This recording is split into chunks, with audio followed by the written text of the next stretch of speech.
Nah, kita balik ke sebelum kita mulai bagaimana membangun suatu training material, kita harus tahu dulu. Ini kan presentasi ya, training material. Berarti kita harus paham dulu jenis presentasi. Mungkin ada sekitar 5 lah jenis presentasi yang umum ya dilakukan orang. Yang pertama misalnya lecturing, seperti guru, dosen ya. Nah, itu bentuk materi presentasinya pasti berbeda karena dia berdasarkan topik ini ya. Terus yang kedua training seperti yang kita lakukan ya, training, coaching gitu ya kan. Nah, itu strukturnya juga pasti berbeda. Nah, terus yang selanjutnya misalnya yang ketiga evaluasi, seperti misalnya saya membuat business review gitu ya kan. Nah, kalian kalau misalnya evaluasi di departemen kalian juga pasti nggak ngikutin struktur seperti training material gitu ya kan. Nah, terus juga ada misalnya informasi seperti product launching misalnya gitu kan, informasi tentang suatu project atau apa. Nah, itu informatif sifatnya gitu ya. Nah, yang terakhir nomor 5 itu biasanya seperti bidding, pitching ya, yang dilakukan oleh sales ya kan. Nah, itu strukturnya itu pasti beda-beda, nggak bisa sama. Jadi jangan heran kalian kalau misalnya ini orang ketika bikin presentasi kok beda-beda ya gitu ya, beda-beda. Karena memang beda purpose ya kan, itu beda cara presentasinya dan beda struktur yang harus kita buat ya. Nah, kalau sekarang hari ini kita bicara tentang training material gitu. Sebenarnya yang saya kasih sampel sama kalian itu sebenarnya yang sangat simple, karena saya nggak mau tadinya saya berpikir saya nggak mau ngeribetin nih pikiran kalian lagi gitu ya kan. Wah, ini terlalu complicated gitu ya kan. Tapi ternyata dengan saya skip dengan hal simple, kalian sepertinya kayak lost gitu. Jadi makanya saya putuskan hari ini lebih baik saya jelaskan aja bagaimana sebenarnya training material itu yang ya, tinggal kita memilih nanti mau ideal, medium, atau simple gitu ya kan. Nah, kalau kita bicara tentang training material, presentasi training material, ya paling tidak ada yang pertama, ya, ini dicatat nggak ada di sini ya. Nanti setelah saya bahas ini, nanti kalian lihat di struktur ini gitu. Yang pertama adalah judul kan, judul apa topiknya, terus tanggal berapa, terus siapa yang mempresentasikan. Kan bisa jadi misalnya training di departemen kalian, tapi yang mempresentasikan misalnya supervisor kalian gitu ya kan. Nah, yang kedua objektif ya kan, tujuan. Nah, tujuan atau objektif di training material ini jangan salah kaprah. Itu yang saya lihat ketika kita bicara tentang training SOP, kalian mengadopsi objektif daripada SOP, bukan objektif daripada training. Gitu. Jadi ini objektifnya training yang dilakukan. Tujuan kalian melakukan training apa? Nah, gitu loh. Bukan tujuan daripada SOP, gitu ya. Misalnya contoh tujuan SOP tentang story quest. Yang pertama misalnya, agar semua orang pintar bikin story quest kan gitu. Ya kan, secara proper gitu ya kan itu tujuannya kan. Yang kedua, supaya story quest saya lebih tertata dengan rapi, organize, ya kan. Yang ketiga misalnya agar story quest proses itu berjalan efisien, ya kan. Pasti itu agak slightly beda kan dengan objektif daripada SOP story quest itu sendiri. Jadi tujuan kalian melakukan training itu apa? Itu tujuan yang di dalam training material. Nah, terus yang ketiga apa misalnya? Yang ketiga, time frame sebenarnya. Atau per topik, kalau memang topiknya ada beberapa, itu dari jam berapa sampai jam berapa, dari jam berapa sampai jam berapa gitu ya kan, time frame. Ya, kalian mungkin pernah lihat saya bikin time frame kan, ini 1 jam saya bilang kan, ternyata jadi 2 jam gitu ya kan. Ya kan?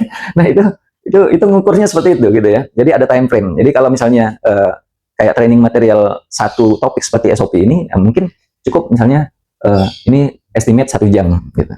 Atau kalau dia terbagi atas beberapa bagian, per bagian itu apa? Misalnya preparation, topik tentang preparation nanti ada misalnya 15 menit. Topik tentang ini pengerjaan 15 menit, topik tentang pasca 15 menit misalnya. Nah itu ya. Nah, selanjutnya latar belakang ya. Latar belakang ini bisa diganti-ganti. Ada mungkin bagi suatu topik itu kita buat latar belakang. Terus bisa jadi untuk satu topik lainnya kita bikin preparation seperti yang saya kasih contoh. Oh, untuk satu topik lainnya mungkin bisa jadi definition gitu. Kalau itu kita anggap kritikal gitu ya kan. Jadi tapi umumnya orang bikin itu latar belakang. Gitu. Karena latar belakang itu apa itu latar belakang? Latar belakang adalah kenapa training ini tentang topik ini ya perlu dilakukan. Misalnya latar belakang clear up the table.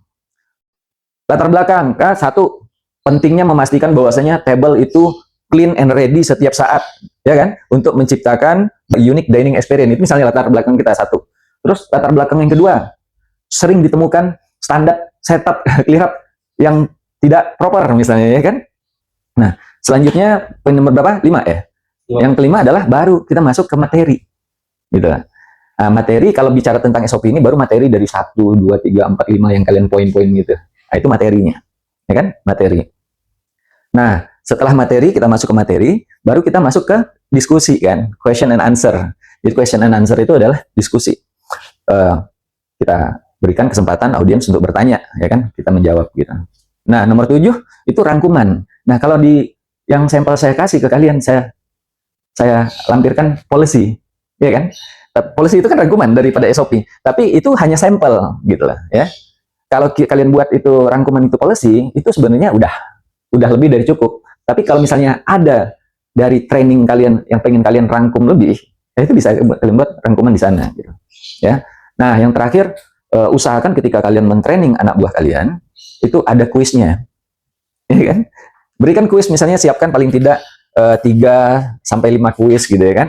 Nah, your training akan lebih menarik kalau misalnya ada gimmick-gimmicknya, ya kan. Oh, yang menang dikasih, yang dapat jawab gini gitu kan. Jadi itu sehingga mereka jadi lebih tertarik untuk ngikutin training kalian, ya. Nah, terus conclusionnya yang terakhir adalah what next? Action plan. Apa? Setelah kita lakukan training ini, apa yang kita harapkan? kan kita melakukan training kan karena kita punya tujuan tadi kan. Nah, setelah itu untuk memfollow up-nya apa yang kita harapkan audiens kita, anak-anak kita untuk lakukan, ya kan? Berikan tugas, action plan-nya apa? What next? Nah, misalnya contoh training tadi tentang clear up the table. What next? Ya kan? Apa action plan-nya? Digagas tuh. Dari kita lihat tadi latar belakang udah kita lihat, ya kan? Materinya udah kita lihat. Apa langkah-langkah yang kita akan lakukan supaya ini berjalan gitu. Nextnya misalnya 1, akan dilakukan training on the spot untuk setiap waiter dan waitress, ya kan? Itu kan bagian daripada ini kan, training clear up the table tadi. Ya. Nah, langkah berikutnya kita lakukan training on the spot. Ya. Langkah keduanya misalnya monitoring, ya kan? Langkah ketiganya misalnya apa? Evaluasi dari manajemen, gitu, ya kan?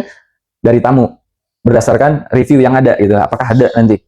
Nah, itu langkah-langkah sebenarnya struktur ideal daripada training material gitu. Jadi kalian bekerja dari struktur ini. Yang penting kalian tahu dulu gitu. Kalau udah tahu tuh strukturnya, kalian boleh diskon gitu ya. Kalian boleh diskon, kalian boleh modifikasi. Karena dari time sampel yang saya buat, saya terlihat bahwasanya kalian ini nggak paham struktur.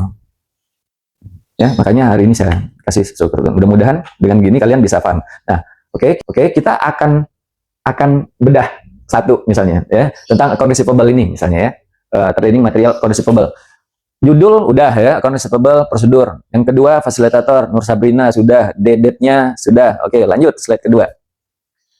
Nah, tuh training objektifnya banyak ternyata ya kan. Ada 5. Kenapa misalnya training account receivable training ini perlu dilakukan? Yang pertama, kita audiens harus tahu itu apa sih role-nya seorang AR, ya kan? Karena account receivable kan dilakukan oleh AR officer. Nah, yang kedua, staff yang kita training, ya, memahami prosedur standar, ya kan? Kan itu kan tujuan kita kan? Kita training dia tentang SOP supaya dia memahami prosedur standar. Nah, yang ketiga, supaya staff kita tahu bagaimana cara menginput data di AR itu secara akurat, ya, ataupun di front office, ya kan? Karena AR kan melibatkan point of sales ya, seperti kasir, seperti front office. Nah, mereka ini perlu menginput data yang akurat. Karena dengan begini mereka jadi tahu, oh ternyata kalau gue menginput data tidak akurat, maka efeknya adalah kepada AR. Nah, AR juga perlu menganalisa data itu, gitu ya kan. Nah, yang keempat, staff kita able to effectively handle overdue payment atau invoice, ya kan. Jadi staff kita ngerti nih, setelah kita training, mereka ngerti bagaimana caranya menghandle overdue payment atau piutang, ya kan. Nah, yang terakhir, staff able to monitor aging and conduct internal control, ya kan? Jadi mereka bisa memonitor, oh agingnya segini, ya kan? Nah, masuk tadi berdasarkan ini goalnya kita tadi ya. Jadi ini bukan objektifnya SOP kan, tapi objektifnya training ini.